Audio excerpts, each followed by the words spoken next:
Hello everyone, myself Bhumi and you are watching my channel Bhumi Maths Classes। इस video में मैं chapter 11 areas related to circle और exercise 11.2 questions है 11, 12, 13 and 14। ये चारों question I hope के इस वीडियो में हो जाएंगे। और if you like my work please do like, share and subscribe and also do comments. If you have any queries you can comment on my videos. So let's start. Question 11 हम करते हैं। A car has two wipers which do not overlap. Each wiper has a blade of length 25 centimeter sweeping through an angle of 115 degree. Find the total area clean at each sweep of the blade. उन्होंने बोला है कि एक mirror है, like ये इस तरह के मिरर्स होते हैं जो फ्रंट मिरर होता है, और ये जो 25 सेंटीमीटर के टू वाइपर्स हैं जो इनको क्लीन कर रहे हैं, जो मिरर है उसको क्लीन कर रहे हैं। इधर से भी एक 25 सेंटीमीटर का एक वाइपर है जो मिरर को क्लीन कर रहे हैं। इनकी जो लेंथ दी गई है, रेडियस बोल सकते हैं, वो 125 सेंटीमीटर है और जो एंगल है वो 115 डिग्री दिया गया है। तो हमें दोनों जो हैं वो ओवरलैप नहीं कर रहे हैं। ये तो मैंने थोड़ा डिफरेंट बना दिया है। अगर इसको और ब्रॉड करें तो इतना इतना हो जाता है, ये लाइक दिस। तो ये जो है मिरर्स,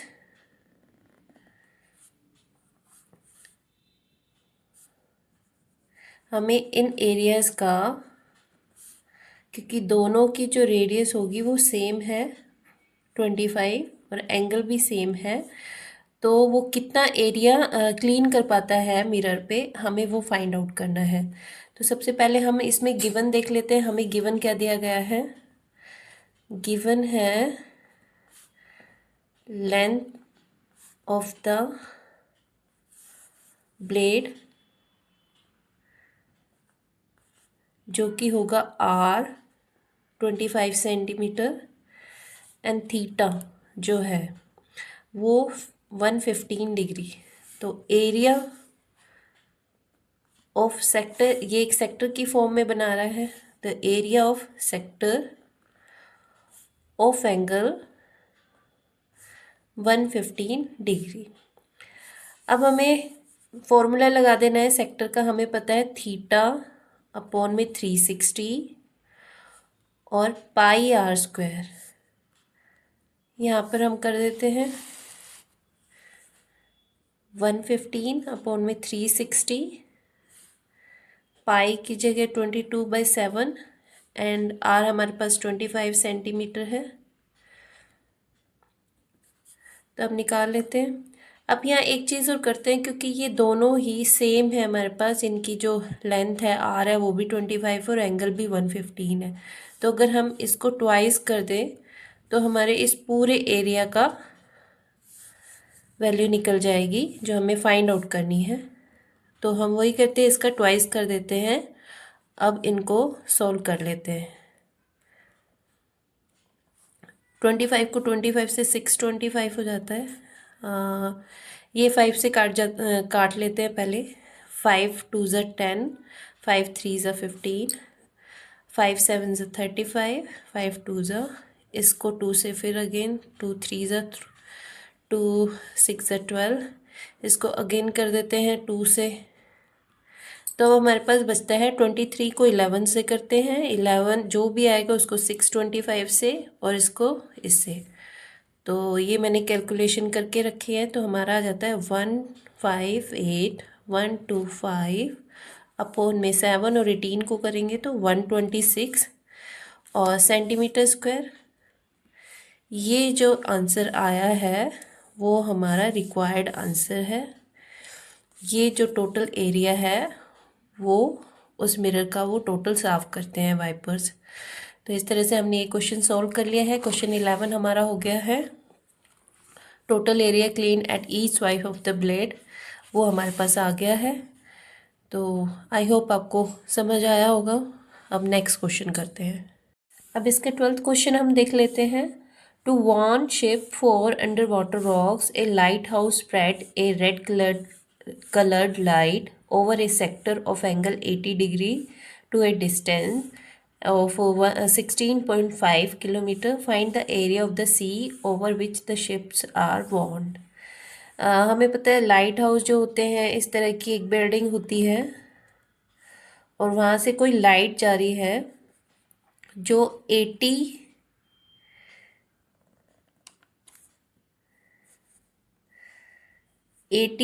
डिग्री एंगल पे के एरिया पे रेड कलर का जो है लाइट डाल रही है और जो लेंथ है उसकी वो 16.5 किलोमीटर है।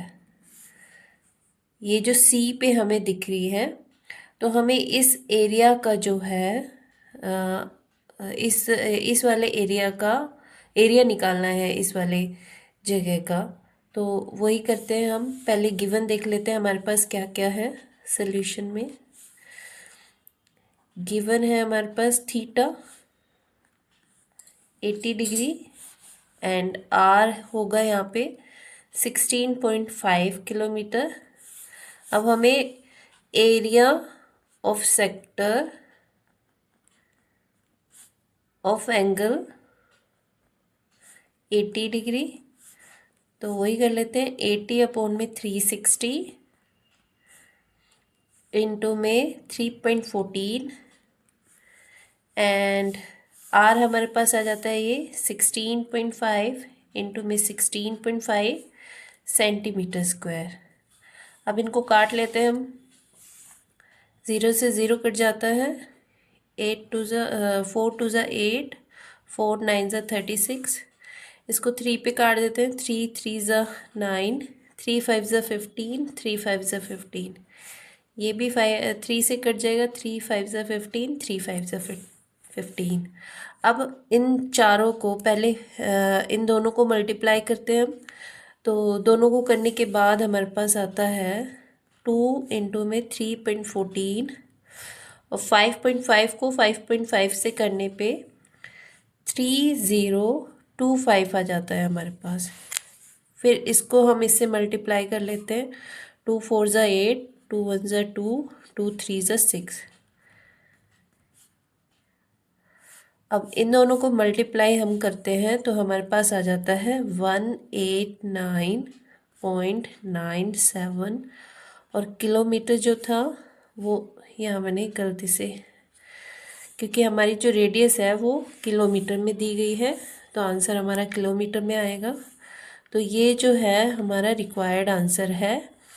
इस वाले पार्ट का जो एरिया है वो ये होगा, जिसमें रेडियस होगी हमारे पास 16.5 किलोमीटर और एंगल जो है वो 80 डिग्री हमें दिया गया है। तो आई होप आपको ये भी क्वेश्चन समझ आया होगा। अब नेक्स्ट हम करते हैं। अब इसका 13 क्वेश्चन हम देख लेते हैं। ए राउंड टेबल कवर है 6 equal design as shown in figure. If the radius of the cover is 28, find the cost of the making of the design at the rate of 0.35 rupees per centimetre square. इन्होंने बोला है कि ये एक round जो है table cover है और इसके यहाँ पर कुछ डिज़ाइंस बने हुए हैं, समथिंग लाइक दिस, और ये इन सब पार्ट्स पे बने हुए हैं। तो ये एक राउंड टेबल है और इस पे हमारा ये कुछ डिज़ाइन है। हमें क्या करना है, इन डिज़ाइंस का जो कॉस्ट आ रहा है वो 0.35 है, रुपीज़ है, 0.35 पर सेंटीमीटर स्क्वायर। तो इसके लिए हम क्या करेंगे, पहले तो और ये जो राउंड है इसको 6 इक्वल पार्ट्स में काट रहा है और ये जो डिज़ाइन है ये 6 इक्वल पार्ट्स में भी है। तो इस तरह से हमें क्या करना पड़ेगा, पहले हम एक सेक्टर का फॉर्मूला निकाल लेते हैं और उसमें से फिर ट्राइंगल का, जैसे ऊपर वाले क्वेश्चंस में हमने किया है, और इस ट्राइंगल का निकाल के फिर हमारे पास ये पार्ट आ जाता है। इसको, इस एरिया को हमें 0.35 रुपीज़ से मल्टीप्लाई करना है और फिर उसके बाद 6 से, क्योंकि ये 6 पार्ट है तो फिर हमें जो रिक्वायर्ड हमारे से आंसर है वो आ जाएगा कि जो ये डिज़ाइन बनाने का कॉस्ट है वो कितना आएगा इस पूरे टेबल कवर को बनाने के लिए। तो सबसे पहले हम इस पूरे सेक्टर का निकाल लेते हैं। लेट के ये ए और बी है, तो हम पहले इस पूरे सेक्टर का निकाल लेते हैं, फिर उसमें से इस ट्राइंगल का हम निकाल लेंगे। तो स्टार्ट करते हैं। पहले गिवन देख लेते हैं क्या है।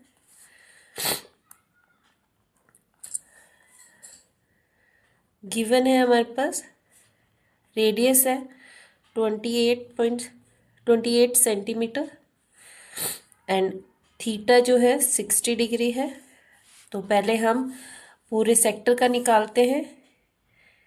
Area of sector of angle 60 degree. तो हम फॉर्मूला लिख लेते हैं। लास्ट क्वेश्चन में मैंने डायरेक्ट कर दिया था, फॉर्मूला नहीं लिखा था, या फॉर्मूला लिख के चलते हैं। पाई आर स्क्वायर है 60 अपॉन में 360, पाई की जगह 22/7, आर हमारे पास 28 इंटू में 28 सेंटीमीटर स्क्वायर। ये 6 पे कट जाएगा पूरा, ये 2 पे कट जाता है, ये 7 पे कट जाएगा, सॉरी 4 पे, 7 4 ज़ा 28। अब हमारे पास क्या बचा है, हमें मल्टीप्लाई करना है। 11 को 4 से करेंगे तो 44 ही आ जाएगा एंड 28 अपॉन में 3 सेंटीमीटर स्क्वायर। तो हमारे पास था 44 और 28, 44 इंटू में 28 अपॉन में 3। 44 को 28 से हम करेंगे तो हमारे पास आ जाता है 1232 एंड इसको 3 से करेंगे तो हमारे पास आ जाता है 410.66 सेंटीमीटर स्क्वायर। तो ये हमारे पास क्या आ गया है, यहाँ पर भी हम एक फिगर बना लेते हैं।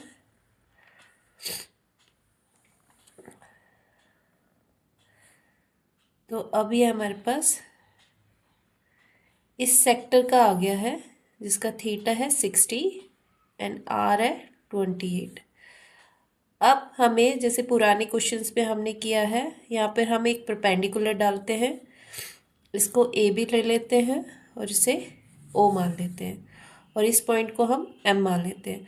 अब इस पूरे सेक्टर में से हमें ट्राइंगल का निकालना है और उसको फिर सेक्टर के इस वाले, ये पूरे सेक्टर की वैल्यू है उसमें से माइनस करना है। तो यहाँ पे लिखते हैं पहले तो इन दो एंगल्स को हमें कॉन्ग्रुएंट प्रूव करना पड़ेगा। तो लिखते हैं in triangle O A M and triangle O B M, O M and O M ये दोनों कॉमन हो जाता है। O A and O B radius हो जाता है, रेडियाई ऑफ द सर्कल।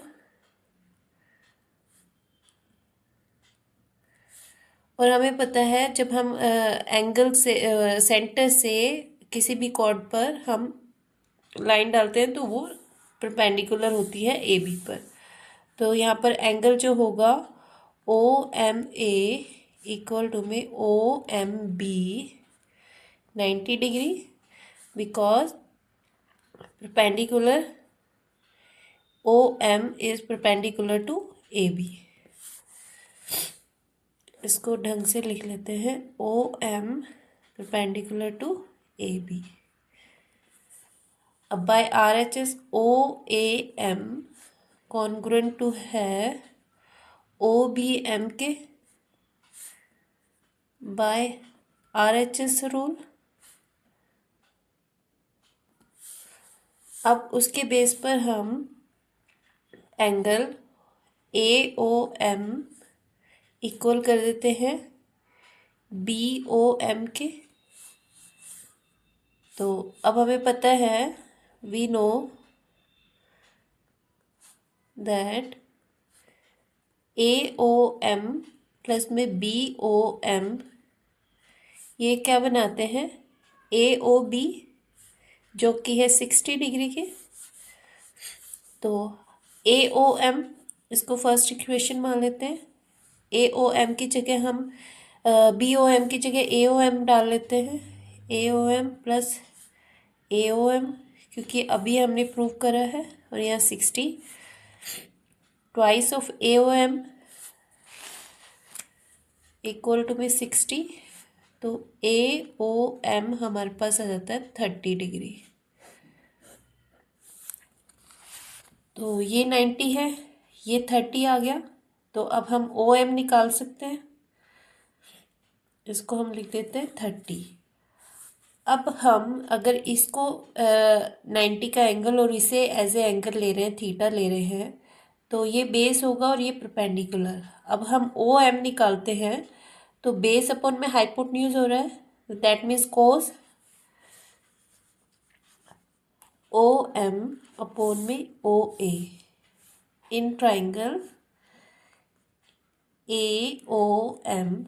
ये हम ट्राइंगल ले रहे हैं AOM, और OM अपॉन में OA ये होगा कोस। अब हम ये वाला एंगल ले रहे हैं ना, तो वही लिखा है, और OM अपॉन में OA तो cos 30 हो जाता है। तो OA हमें पता है 28 है, और cos 30 की वैल्यू है √3/2। अब यहाँ पे हमें ऑप्शन में दिया गया है √3 को हम लिख सकते हैं 1.7 इसकी वैल्यू, और इसको करेंगे 14 से मल्टीप्लाई, तो हमारे पास आ जाता है 23.8। तो OM की वैल्यू जो है हमारे पास 23.8 आ गई है। अब हमें निकालनी है AM की वैल्यू। AM अपॉन में OA करेंगे। अब क्योंकि ये परपेंडिकुलर है, क्योंकि ये एंगल है थीटा, तो ये परपेंडिकुलर होगा। परपेंडिकुलर अपॉन में हाइपोटेन्यूज है तो साइन होगा, तो साइन 30। अब हमें पता है साइन 30 की वैल्यू क्या होती है, OA 28 है और साइन 30 की वैल्यू 1/2, तो ये कटकर 14 सेंटीमीटर आ जाती है। अब हम एरिया निकाल सकते हैं इसका OAB का। तो area of triangle AOB 1/2 into में बेस इंटू में एल्टीट्यूड, बेस आ जाता है। अब बेस भी हमें थोड़ा निकालना, क्योंकि AM है और हमें AB यूज़ करना है, तो हम यहाँ लिख सकते हैं AB इज इक्वल टू में ट्वाइस ऑफ AM। तो AM 14 है, तो AB होगा 28 सेंटीमीटर। तो बेस हम 28 ले लेते हैं फिर, और एल्टीट्यूड जो है हमारे OM की वैल्यू 23.8 सेंटीमीटर आती है। इसको हम काट देते हैं, 14 सेंटीमीटर आ गया। अब इन दोनों को मल्टीप्लाई करते हैं, तो देखते हैं हमारे पास क्या आता है। 23.8 को 14 से हम मल्टीप्लाई करते हैं, तो हमारे पास आ जाता है 333.2 सेंटीमीटर स्क्वायर। अब इस एरिया को हमें, क्योंकि ये ट्राइंगल का एरिया आ गया है और ये सेक्टर का था, तो इस सेक्टर के फॉर्मूले से हमें इसका एरिया निकालना है, ताकि हम इसका फाइंड आउट कर सकें। इसको y मान लेते हैं, तो हम यहाँ लिखेंगे area of AYB equal to में एरिया ऑफ सेक्टर